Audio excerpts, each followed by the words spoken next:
రాజుగారి జ్ఞాపకాలకు కుటుంబం వచ్చిన అందరికీ వందనాలు. నా బిడ్డలు బాగున్నారు, నా చుట్టూ ఉన్న వాళ్ళు కూడా బాగున్నారు. అంతే కదా, మా అమ్మ కూడా మా బిడ్డలు బాగుండాలి, మా చుట్టూ ఉన్న వాళ్ళు వారికి చేద్దామంటే సహాయం ఎవరికైతే చేయగలిగిన వాళ్ళు ఎప్పుడు వెనక్కి తిరిగి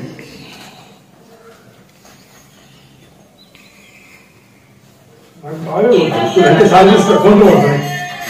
అప్పుడు హెడ్ మాస్టర్ దగ్గరికి వచ్చింది సాలీస్ మొత్తం. అమ్మ నేను ఎక్కడో తిరుగుతాను, ఆమె తెలిసి ఆడుతున్నాను, కార్లో వచ్చి పిలిచేది. ఆమెతో పోయి సాలీస్ తీసుకొని వచ్చి ఇంటికి వస్తే మా నాన్న నన్ను పక్కన కూర్చోబెట్టి ఇది దేనికి, ఇది దీనికి, ఇది ఆదికి, ఇది వాళ్ళవాడికి, ఇది దీనికి, దీనికి సరుకులకి అన్ని ఇంకా మాతోనే ఆది ఇచ్చేవాడు. అట్లా సిస్టమేటిక్. నేను కొంచెం కామ్గానే ఉన్నాను, కానీ అమ్మ జరిగిన తర్వాత కొంచెం యాక్టివ్గా పార్టిసిపేట్ చేయాలి. ఆయన కన్విన్సింగ్గా, ఆయనకు ఎదురు మాట్లాడితే నచ్చదు, ఎదురు మాట్లాడితే నచ్చదు. ఆయన కన్విన్సింగ్గా చెప్పుకోవాలి. ఆయన కాంపిటీషన్ ఆయన ఏదన్నా అంటే ఎదురుగా వస్తే ఒప్పుకోడు, అసలు కన్విన్సింగ్గా చెప్పుకోవాలి. ఇది పరిస్థితి, అమ్మ లేదు కాబట్టి నువ్వు కొంచెం తగ్గించుకోవాలి, కోపం తగ్గించుకొని మాట్లాడు. బిడ్డలు, చిన్న బిడ్డలు అట్లా.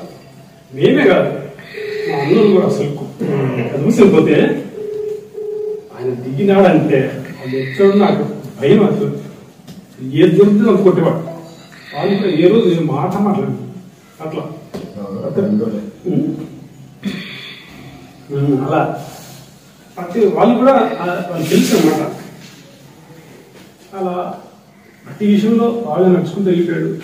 కొన్ని విషయాలు ఏంటంటే ఒక క్రమశిక్షణ లైఫ్, ఒక మీద ఆధారపడేవాడు నడక ఎంతవరకు అయితే నడిచేది. ఆ స్తోమత లేకపోయేది, లేదని కాదు. సైకిల్ తీసుకోవచ్చు. ఆ టైంలో ఆయన ఉన్న ప్లేస్లో టీవీఎస్ ఒకటి ఉంది, అప్పుడు అది తీసుకోవడానికి కూడా అవకాశం ఉంది. కానీ ఎప్పుడు ఎందుకంటే ఆయన అటువైపు వెళ్ళలేదు, మాకు రికమెండ్ చేయలేదు. ఆయన వాకింగే ఏటూరికి ముచ్చువరికి అయితే నాకు ఇంకా బాగా పడుతుంది కొన్నిసార్లు. మా నాన్న వేరే చోట, మా అమ్మ ఇన్కేస్ రివర్, చిత్రావతి రివర్లో వాటర్ ఎక్కువ వచ్చినప్పుడు నన్ను తీసుకెళ్ళేది తోడుగా. నాకు బాగా కొడతాం. ఈ లోతు నీళ్ళలో నన్ను పైన ఎక్కించుకొని అక్కడికి వెళ్ళి మళ్ళీ ఇక్కడికి వచ్చేవాళ్ళు. ఇంకా వర్ణ విషయం ఇంకా అంటే వాళ్ళు ఎంత మమ్మల్ని ప్రేమించారని చెప్పుకోవడానికి ఇంకొక విషయం ఏంటంటే, పొద్దున 5 గంటలకు వెళ్ళిపోతాడు. లంచ్ టైం మేము స్కూల్కి వెళ్ళి వస్తాం కదా, 12:30 మళ్ళా వస్తా పెట్టాను. మళ్ళీ మాకు భోజనం పెట్టి మళ్ళీ వెళ్ళిపోయి మళ్ళీ అంటే 2 సార్లు పోయి 2 సార్లు వచ్చేవాళ్ళు మా కోసం. అంత గొప్పగా ఇది చేసినారు. కొన్నిసార్లు ఏంటంటే మేమున్న కొండాపురం, మేమున్న ప్రస్తుతం అంత ముందు ఇంటికి నుంచి వేరే వాళ్ళు తీసుకొని అది చేస్తే నేను షిఫ్ట్ అయిపోయాను. అట్లా తర్వాత ఏంటంటే మా అమ్మ చనిపోయిన తర్వాత ఇంకా వీళ్ళ పని అయిపోయింది, నాన్న ఇట్లా అంటాడు, వీళ్ళ పని అయిపోయింది అనుకున్న వాళ్ళకి ఒక గొప్ప మాదిరి ఏంటంటే ప్రతి ఒక్కరు స్థిరపడినారు.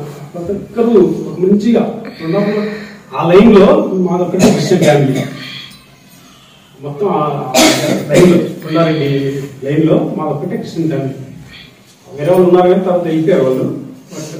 అలాగే కూడా ఎవరితో కూడా ఏ గొడవ లేకుండా సంతోషంగా కలిసి ఏదైనా పండుగలు వస్తే వాళ్ళకంటే ముందుగా మా ఇంట్లో జరిగేవన్నీ. వినాయక చవితి ఇవి వస్తే అప్పుడు ఐరన్ పెట్టెలు ఉండేవి. ఐరన్ పెట్టెలు గుర్తు, కజ్జికాయలు, అత్తరాశలు ఇది చేసేసి. ఇంకా గొప్ప విషయం ఏంటంటే మా చిన్న వయసులో పెద్ద రోజులకి ప్రతి సంవత్సరం పోయేవాళ్ళం క్రిస్మస్కి కంపల్సరీ. ఇంకా మేము వస్తున్నామో తెలుసా, అప్పుడు ఫోన్లు ఏమి లేదు. మేము వస్తున్నామని ఇన్ఫర్మేషన్ ఇస్తే మా అన్న వాళ్ళు ఎద్దుల పండుగ కట్టుకొని బస్ స్టాండ్కి వచ్చేవాళ్ళు. బస్ స్టాండ్కి రావడము, పోయి రిఫ్రెష్ అయ్యి కొంచెం సేపు సాయంత్రం పోయి మన చీళ్ళగాడికి పోయి అరేకి పోయి వీడుకొని నీళ్ళలో ఈదులు ఆడుకొని ఎంతో బాగా ఉంది. అట్లా చాలా మంచి లేదు. ప్రార్థన అయితే మాత్రం ప్రార్థన లేకుండా ఫుడ్ పెట్టేవాళ్ళు. అదైతే ఇంపాసిబుల్. వాళ్ళకి ఏమైనా హెల్త్ బాగా లేకపోతే జ్వరం వస్తే ప్రార్థన ముందుగా తినడానికి అర్హత లేదు.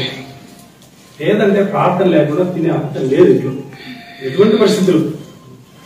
సో అటు పెంచినారు కాబట్టి ఇప్పుడు వాళ్ళని మేమంతా ఇలా ఉన్నాము.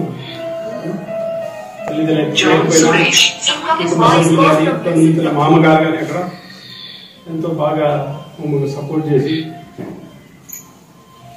ఈ స్థితిలో ఉన్నామంటే కేవలం ప్రార్థన, దేవుడి కృప. నిన్న ఎందుకు మేము వస్తుంటే దారిలో అలగడ మేజర్ యాక్సిడెంట్ అయింది.